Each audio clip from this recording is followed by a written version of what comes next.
Today, we are going to be talking about the exciting topic of budget to actuals for small businesses. Okay, so today I have Ben Bramer, who's the owner of Pinto Financial. And I've known Ben for a couple of years, always enjoyed our conversations and just the way that he thinks. So today we are going to be talking about the exciting topic of budget to actuals for small businesses. So talk about budgeting and how do you track, what you're actually doing compared to what you're budgeting. And so I guess just saying a little bit of context, I own ProjectionHub, which helps small businesses create financial projections. Typically, our clients are looking for an SBA loan or trying to raise capital from investors. And so that's why they need projections. And then often they'll ask, hey, can I use this financial model that we've built to kind of track my ongoing, actual results? And it's a great question. It makes sense. It seems like you should be able to do that, right? But from what I have found, it's easier to track your budget to actuals through your bookkeeping software or process instead of trying to do that through a spreadsheet financial model. And so I know Ben has some solutions for this, and that's why I wanted to talk to him today. So welcome, Ben. Thank you. Thanks, Adam, for having me. It's great to be here. I always love connecting with you and having our chats. We meet usually once a quarter and kind of catch up. So yeah, I'm excited to talk about this. It's a really important topic, I think, for businesses that are looking to certainly grow or have, goals that they want to reach. It's hard to, hit those milestones without having kind of a plan to look ahead at. So those businesses that just kind of want to run and do the same thing, this maybe isn't the most important topic, but for those with goals, which most businesses, I would say, do, should be an interesting conversation, I think. For sure. So, hey, before we dive into the details of budgeting and all that, I'd love to just get a little bit of your background. So, maybe tell us about Pinto Financial and, how you got into this, and tell us that story. Yeah. So I started Pinto about 6 years ago, almost exactly. I was actually an engineer before, mechanical engineer. So I love numbers. I love analytics. I love data. Engineering just wasn't for me. So I went back and earned my MBA, and I still love numbers. I just love them with dollar signs in front of them. It just makes sense to me. It speaks to me a lot more than the engineering side of things. So about 6 years ago, I made a transition. I started Pinto, and my passion is not to do your bookkeeping. It is to portray a story, kind of a financial story, and guide business owners, small business owners. We work with a lot of people, under 5 million in revenue to those just starting up. Help them make better business decisions. That's what I'm passionate about, of where can we make improvements? What's going well? What's not going well? Provide baselines against others in your industry. And the bookkeeping is the foundation for that. Good books, timely books, accurate books all lead into getting good data, and then ultimately into being able to have a forecast that gives you that financial plan to help you meet your goals and budget to actuals. And without good, timely, accurate bookkeeping, we can't really do any of this other stuff. And so what I found when I started is a lot of people don't have books that were kind of like up to snuff, I would say. And so we started taking that on, and I think we do a really, really great job of keeping stuff updated timely and accurately, and it helps us depict that story and help guide business owners, help guide you to financial success, to whatever your goals are. That is kind of my passion and our passion here at Pinto. So that's great. I was an SBA lender for 12 years before kind of what I'm doing now with ProjectionHub, and we saw a lot of really bad financial statements, really bad books. And so it was always hard because the clients would come to us and say, hey, I need a loan to do this thing, and it's going to help me be more efficient, or it's going to help me help me grow. And I might have that narrative of the story, but then when I would go into a loan committee with the financial statements that were a complete mess, the financials didn't tell the same story. It's an investment, I think, to do the process right, to have good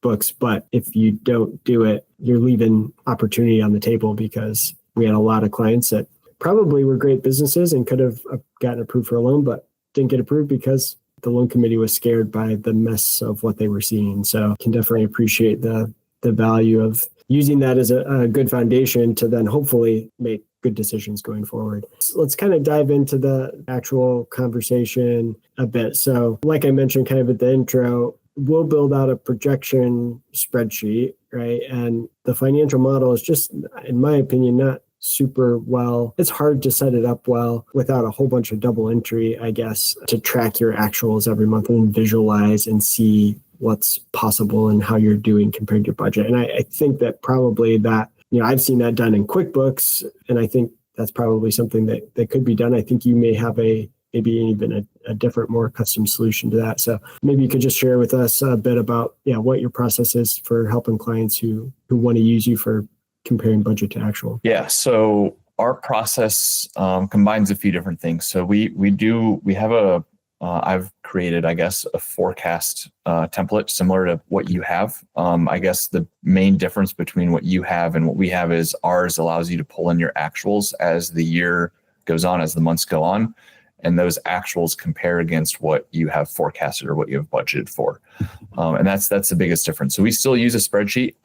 There's plenty of softwares out there that you can do this with. I find most of them to be cost prohibitive, especially to smaller businesses who are very cost conscious. And everyone has their limitations. Whereas a spreadsheet, there's very minimal limitations. You can do as much as you want. You can create revenue calculators. You can create dynamic cost of goods. You can tie anything together that you want. The downfall is, there's a pro and con to everything. The downfall is it's not in the cloud, and it's a little more, if you don't know Google Sheets or Excel, if you don't know the equations and how everything works, it's a little more hands-on from that standpoint. But we are masters at that. We can make magic out of a spreadsheet. So we still use a spreadsheet to do everything. We pull all of that spreadsheet data into some custom software that we've built. And then that custom software not only takes our forecasted or budgeted data, but it also connects with QuickBooks Online, and it pulls your actual data out of there. So you've got your forecasted data coming into the software. You've got your QuickBooks actual data coming in the software, and that's where you get that nice comparison. The variance is what we call it, or budget to actuals. And that's where you can see that as you go along, track how you're doing. And our software, we'll share our screen here in a little bit, but it allows you to highlight what's going really well, and you can look at those line items, and what's not going well, and you can look at those line items, and it allows you to adjust going forward, and you're not wasting your time looking at every single line item in your accounting. If the things are tracking well, we just kind of know we've done our due diligence, have planned them well, and we can kind of skip over those pretty quickly. So yeah, we use kind of the three things: QuickBooks or your accounting software, our custom software, and Google Sheets is typically what we use. That makes sense. And yeah, I was thinking about the fact that, you're an engineer by trade, I guess, or originally, an engineer or by education, I guess. So that mapping of the budget to the exact right line item in QuickBooks and making sure those are exactly right, that's what's going to give you the valuable, useful data. And so, making sure those are perfectly mapped, I think, is a thing that maybe where our clients think it should be easier than it actually is. Because, when we're creating a projection or a budget for an SBA loan, we're probably not getting down to the chart of accounts level that you might want to keep track of for bookkeeping. You might want to know, you might have 30 different line items in your expenses. Whereas for an SBA loan, you probably get away with 10 or 7, you don't need to, it's projection based. It's not, you don't need to have all that detail because you don't know yet. So I think that's an example of why these are almost two different things. And so, if you're willing to share kind of an example of what that looks like, I think now would be a time.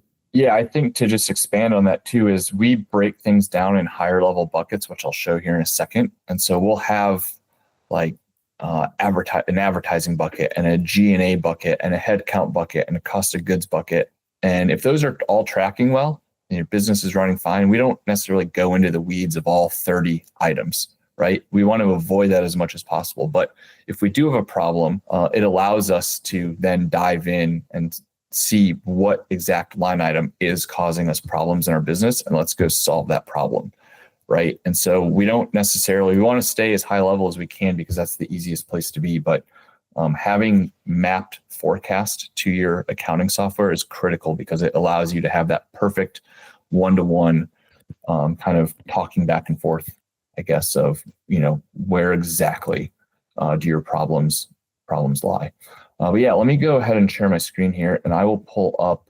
I'm first going to walk through our spreadsheet template. So I have an example. It's not perfectly up to date as it is an example. This is our Google Sheet template, and we do things a little bit differently.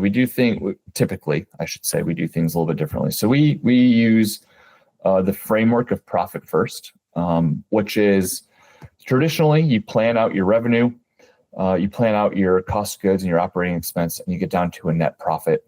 And then from there, you have a bunch of cash flow items. You might pay yourself a distribution. You've got tax that needs paid. You might have to pay some debt. You buy inventory, so forth. And that equals your total cash flow. A lot of times, everything under profit gets missed. So we plan all of that cash item first, and we get to a net profit. We kind of have like what I call like a desired net profit, or like a minimum net profit you need to be profitable or cash flow positive. And then what we run our business with whatever's left. And this is a really good way to sustainably run a business, especially for those of us that are, under that kind of like 5 or even 10 million range. But that's kind of how we go about it. Let's go into how we plan stuff out. So we look at things from this is that same kind of format, just broken out. So we have cost of goods, head count, and then we have our bigger buckets here: head count, fixed expense, semi-fixed, which would be things that are like, they're not mandatory. It's not like you have to pay rent or insurance every month, but if you lost them, they would really hurt you. A lot of like software subscriptions go in here that make you very efficient. You don't want to necessarily cut those costs. And then variable would be things that are easy to turn on and off. We've got interest, non-cash, things like depreciation. And so the way this works is, as you spend money, as you earn money and spend money, we have an available amount to spend. So we know we need a certain amount of money to run the cash portion of our business, or like the balance sheet kind of expenses. So owner distributions, buying inventory, we need a certain amount of cash to satisfy those needs. And then whatever is left, we can spend within our business. So as you go down, you want this available amount to be a positive number. And if it ever goes negative, so for example, in August and forward, this number goes negative after our head count. So something's happened in our business where towards the end of the year, we can see really easily in the forecast that we can afford our head count, but we can't really afford everything else. Or after fixed expense, we can't afford everything else. So our head count is probably our sole problem here. There's a lot of things to look into, but our revenue may be dropping and our head count staying the same, and that's not allowing us to afford the other items in our business. So this is, from a planning perspective, before we get into variance, this is a really good way to see where the problems in your business exist and which part of the business do they exist, and how hard is it to turn on or off those things. In this sample scenario, it's hard to shut off your fixed expenses. So we might need to look into, do we have a sales problem? Do we have a accounts receivable problem? Do we have a AP, can we change our AP terms? Can we pay people, on different schedules to get more cash in the business? So this would be kind of like an advisory thing of where we would go from there. Then we have our actuals. So we have our planned, and then we have our actuals here, and we compare those 1-to-1. So like for January, we'll sit here and we'll go through January 1-to-1. If we were doing this on the spreadsheet, the software is a better way to look at this, but we can go through on the spreadsheet and look at January versus January planned actuals and see where we missed. So revenue was low in this case. Headcount we didn't plan for, so like that would be a miss, something we want to change going forward as we had expense here. And we can see, line by line, section by section. And then if we open this up, we can see, where did we have problems here? So for headcount, it looks like we had wages. We had W-2 wages. We also had contractors. So, a question would be like, what was missed on why we didn't plan for that? Was that, information that wasn't disclosed? Did something change like overnight? What happened here? Let's fix that going forward. And then we can look at things quarterly. So certain types of businesses are, consistent all year. Agencies typically are consistent all year. Other businesses have seasons where like summers are high season, winters low season, or vice versa. And we might plan for bad quarters or bad months. We might know we're losing money 3 or 4 months of the year, and we need to have money available, to support those down times. And so maybe looking at a quarterly perspective is a better way to do that. And so we might have a really big shift 1 month. And so we want to say, okay, are we on track for the quarter? In this case, we've got some conditional formatting here that says, hey, we've got really high operating expenses. What's going on, right? And we can start diving into this. We plan for 60%, we're at 104, which means we're losing money.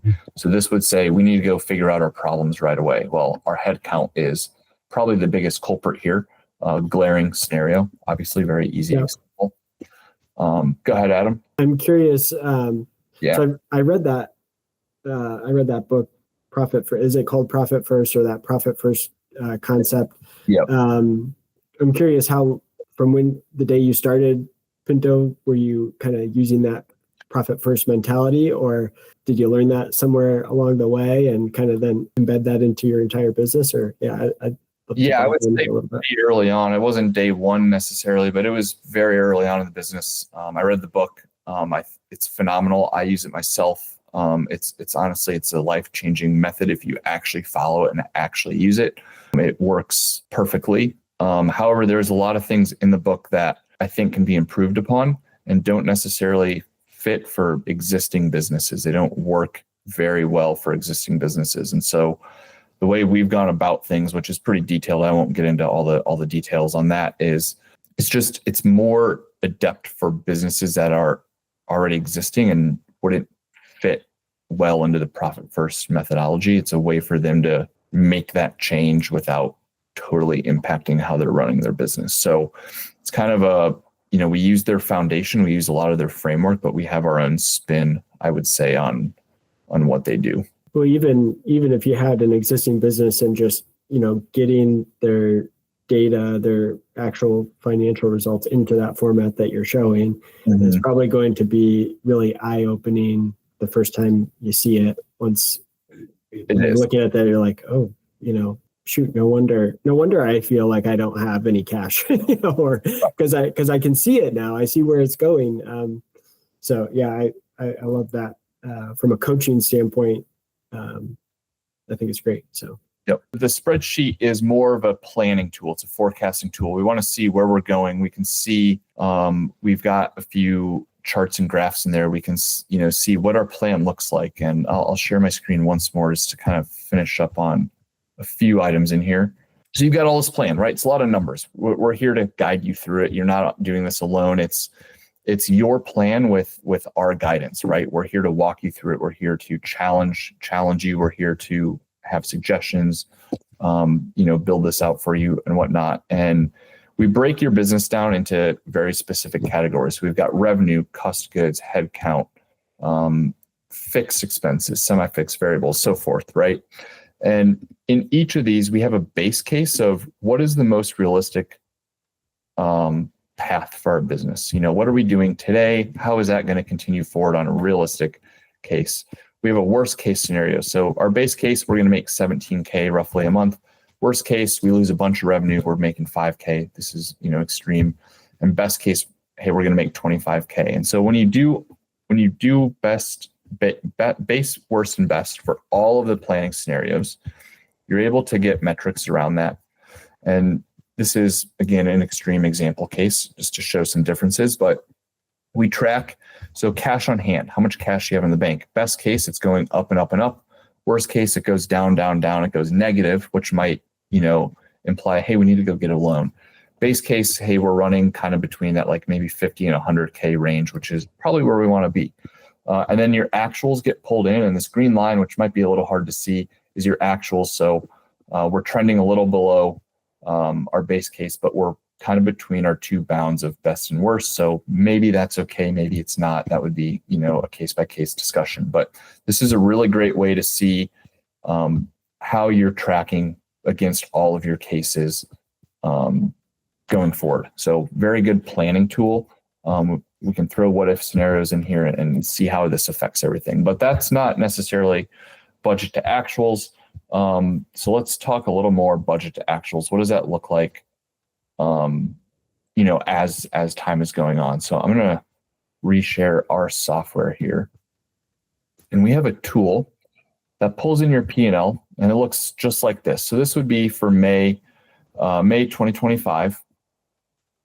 Sales, we actually did 378K, and our budget, our plan was 293. So that's great. We beat projections by, about 80,000. And so we're at, let me jump over to the screen. So we're at 29% over budget, which from a revenue side is great. We want to be over budget, which is why this is green. So we want to pay attention to all the colors on the right side. If there's no color, we'll skim it and make sure we didn't miss anything, and kind of go from there. So then we go down to cost of goods. 0%. We said we're going to plan 376. We spent 375. That is about as perfect as you can get from a planning scenario.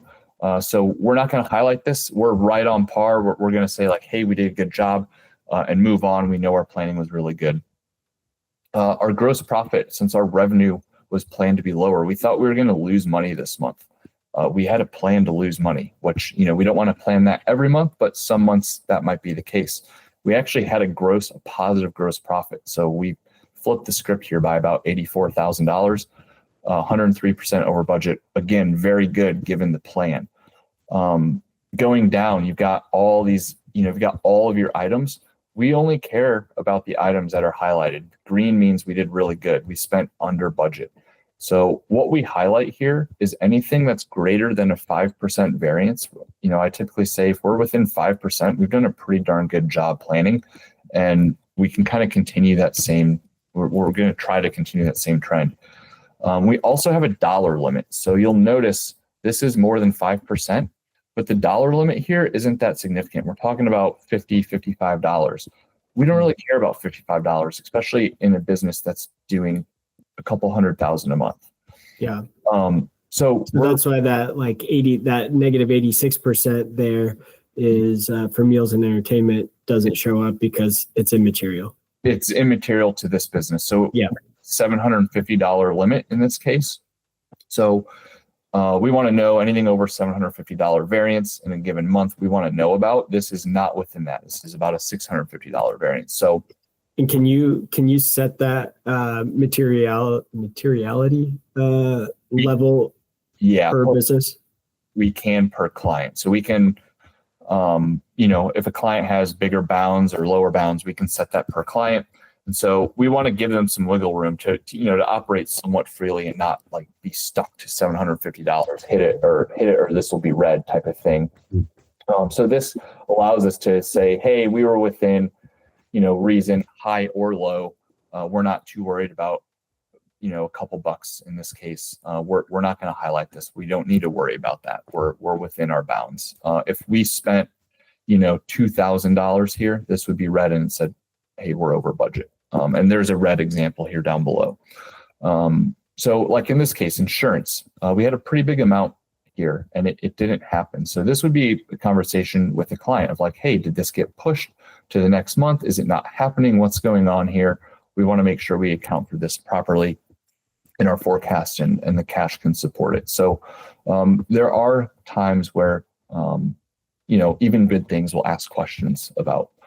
And then we've got a total expense here. So this is over budget. So in this case, over budget's bad because expenses, money's going out as opposed to coming in. So over budget is not a good thing. And the red is going to indicate, obviously, red is bad, green is good. So we spent almost $70,000.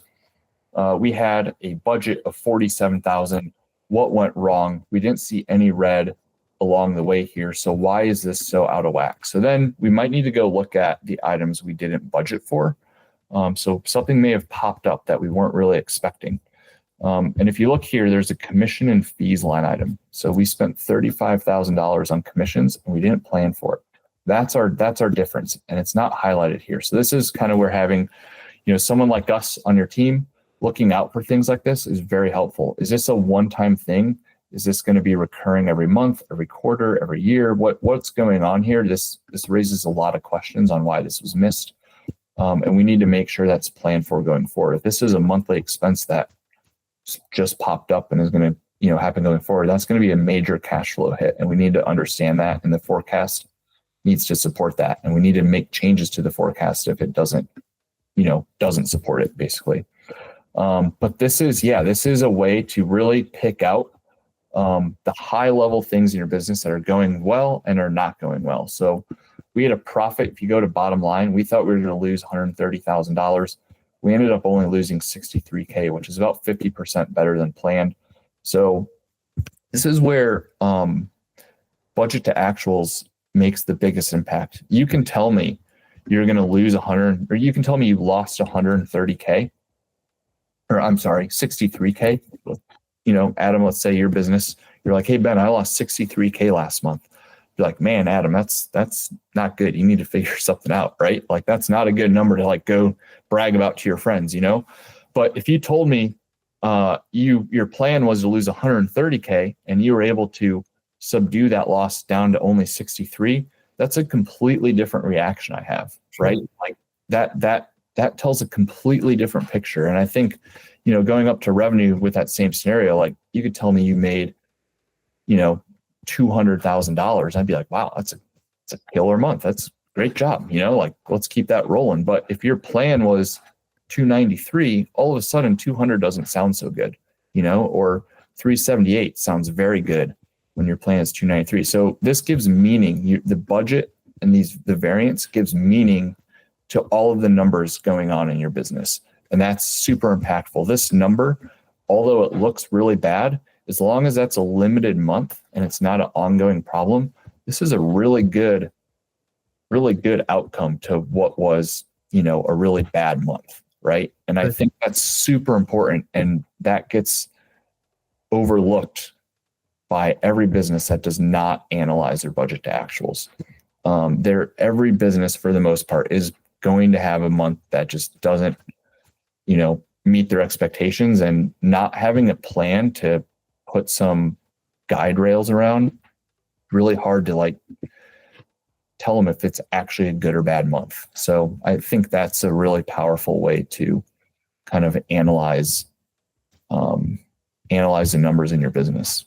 Yeah, thanks for showing that. That was helpful to walk through, and just confirming for me that there's a lot better ways to do this than trying to do it just in a spreadsheet, like to really get the detailed information that's actually useful to you. It's going to be a process. I mean, I think that's what I'm also taking away from that, is that, in order to get to that end result that you showed, you had to do the planning, right? Mm-hmm. You had to get the planning for the budget. And then you also had to do all of the bookkeeping, in a timely manner and accurate, so that you actually have something to see and look at. I'm curious, QuickBooks has, I think you probably use QuickBooks for all of your clients, I assume, probably. Yeah. QuickBooks has some ability to do like budget to actual reporting. Why did you decide to build your own? What things were you trying to solve for with that? Good question. I think I've tested out the QuickBooks budgeting tool in the past. There's nothing wrong with it. Again, it's a software tool that has limitations, as I kind of hit on earlier, where you can. I think if you want to use the QuickBooks tool, it's still best to have a really in-depth forecast on a spreadsheet where you can make things as custom as you want and then bring your numbers into QuickBooks. The goal with our software tool is to simplify the analysis process for small business owners. So a lot of software tools out there from a charting and financial dashboard standpoint have so many options, and let's compare this period to that period, and this data metric to that data metric, and it's overwhelming. There's so many options, and what should you be looking at? What should you not be looking at? Like the options are endless when you're given options.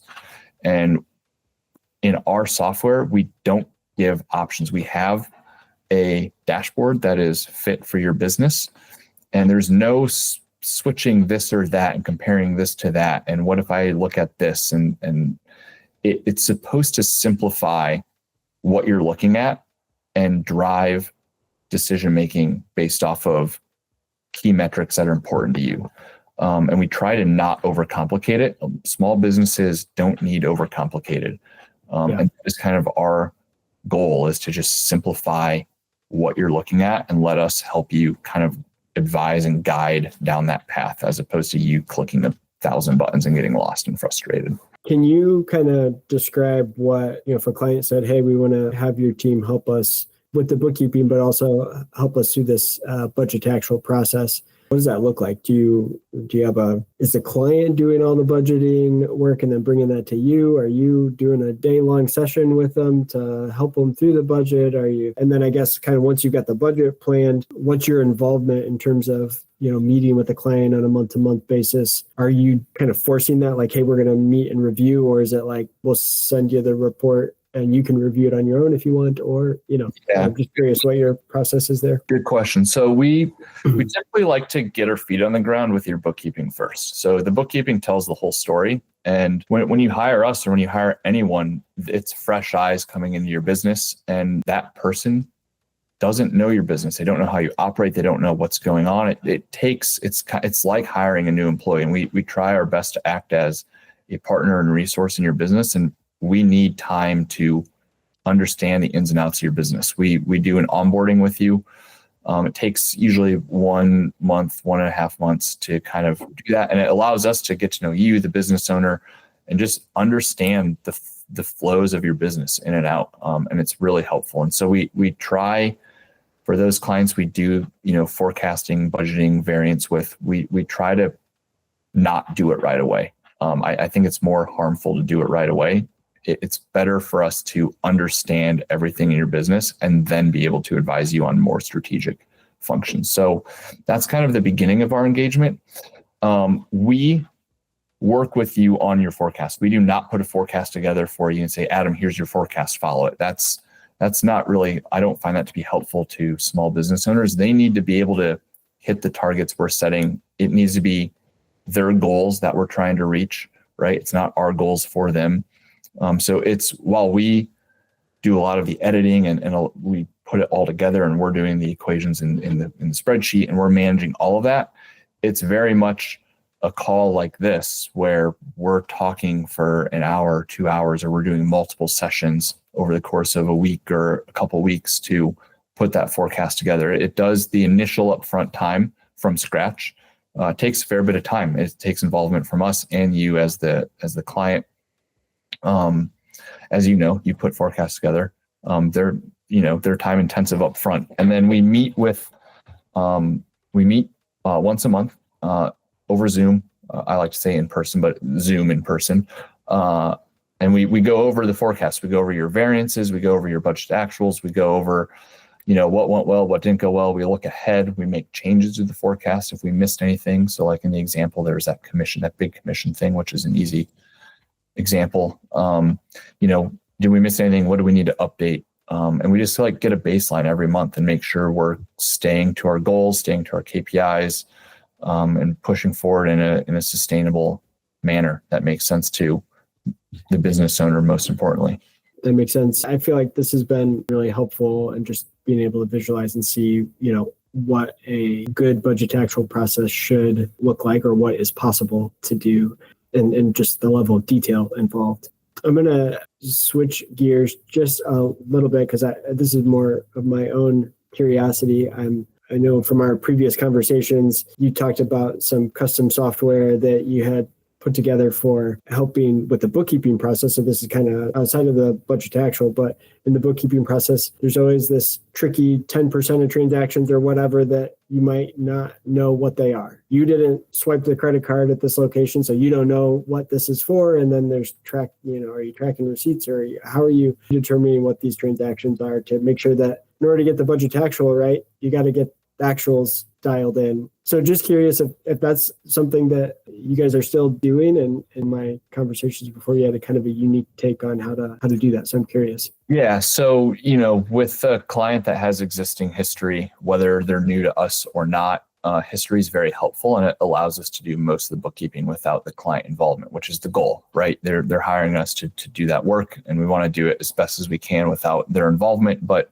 as you mentioned, usually the last 5 or 10% of transactions are new, they're unique, you might be a contractor and you've got travel expenses, and we're like, you do work locally, why are you buying airline tickets on your business, right? So that might be a question we have for them. is this business related? Maybe they're going to a conference we didn't know about, right? It could be business, might be a personal expense that they accidentally put on their business. So those are things we want to clarify with the client.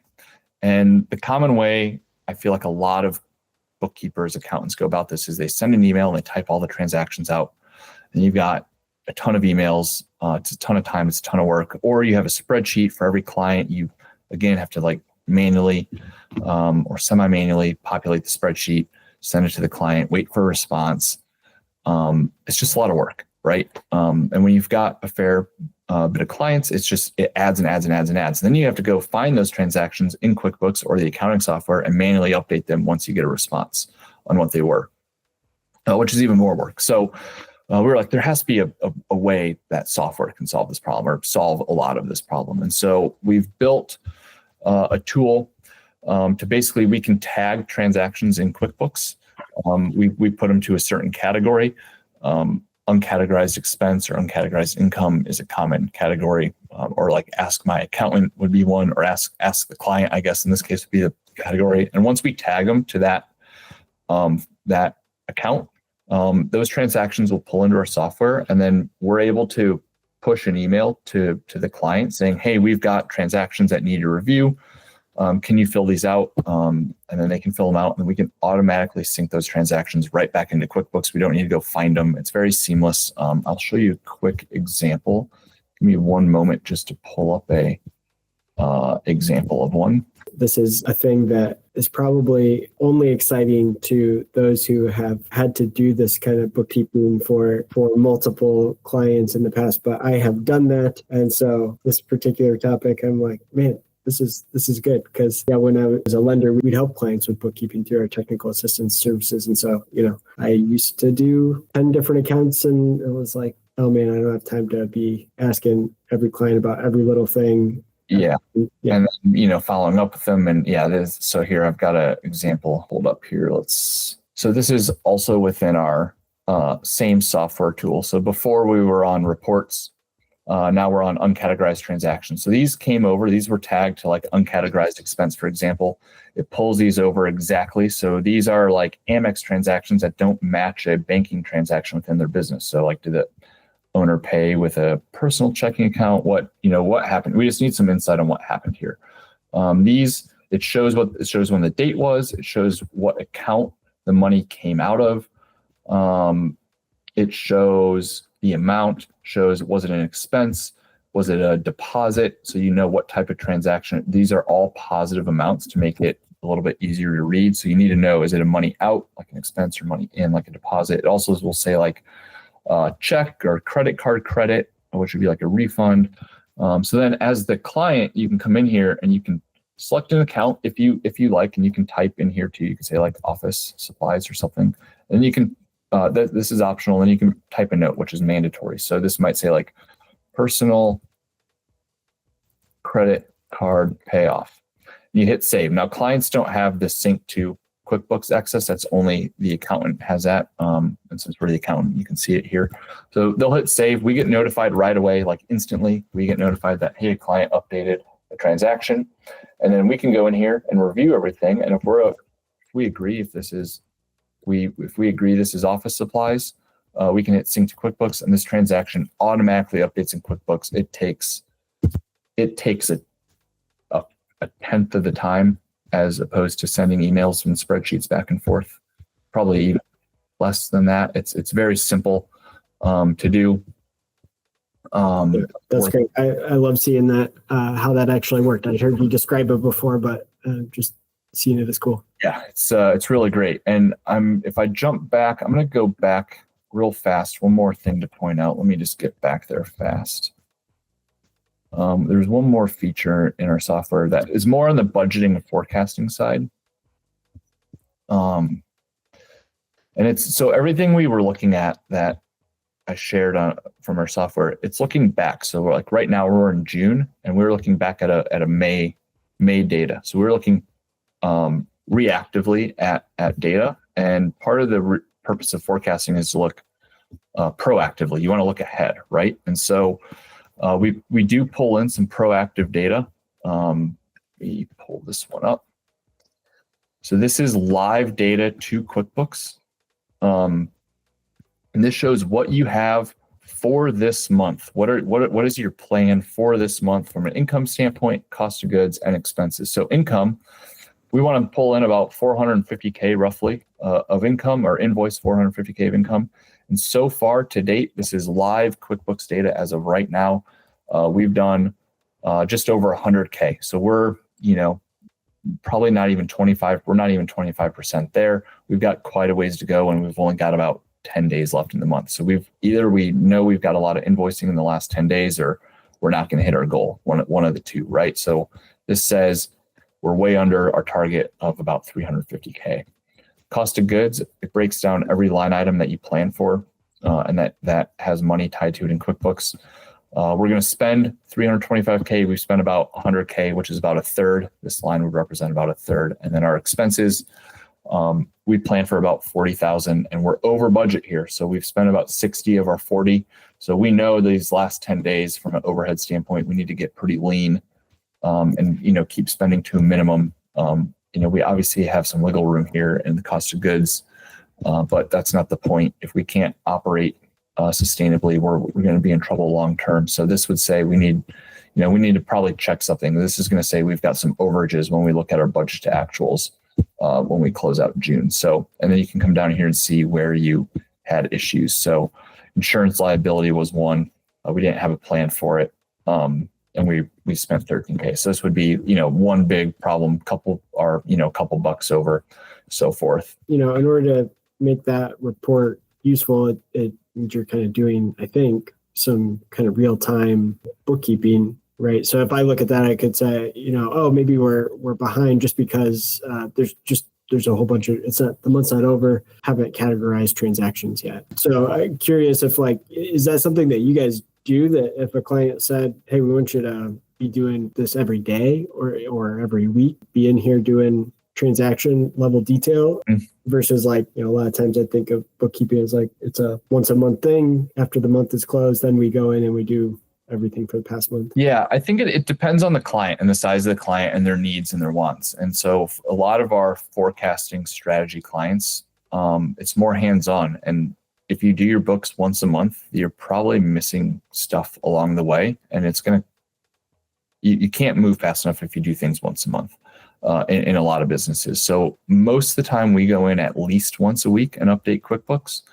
And a lot of times we go in 2 or 3 times a week and update QuickBooks. So we don't normally do it daily, but 1, 2 to 3 times a week would be pretty standard, especially for clients that are utilizing our forecasting services. And that way that live data is updated regularly. So, we typically say once you get about halfway through the month, 15th, 16th or so, go in there once or twice a week and just take a glance at where you are. Data is going to be pretty up to date, pretty accurate, right? It may not be perfect, but it's pretty darn close. And it's going to give you that sense, that gut sense of I know where I'm at. What we strive for is, your bank might have a ton of money. You might have 100K in the bank, but if you can only spend 30 of it on operating, right? Let's stay to that 30. You can't just go spend money because you've got money in the bank. That's a really fast way to be out of business. So being able to see this and have that gut feel of, okay, I've got 10K left this month to spend, or whatever the number is very insightful and keeps kind of business owners in check, I would say. That's great. Well, thank you for the tour of what you guys do for clients, and just being able to talk through it to the level of detail that is, I think, going to be really helpful for businesses that, again, a lot of our clients are just getting started, or maybe just they're acquiring a business and they've got an initial set of projections we might be helping with. But I think there's this whole nother level. And I think we demonstrated that today, that once you're operating, there's probably a whole nother level of detail that you want to go through and will be really valuable to help you make business decisions. So where can folks find you or reach out to you if they want to learn more? Yeah, they can either go to our website, which is www.usepinto.com, USEPINTO, Pinto like the bean. And you can find our website there, a lot of information on there, and you can reach out on a form on our website, or you can email myself directly, Ben pintofinancial.com, or you can get a hold of Adam and he can put us in touch too, whatever is easiest for you. But if this is something that is interesting or you just want to talk about more, I would love to have a conversation about it. Yeah, that's great. And we'll make sure to put those details in the description of the video below, so be able to reach out to Ben and team there. So, all right. Well, I think that's all we got today. Thank you so much for joining. Yep. Thanks, Adam. Thanks for having me. This was great.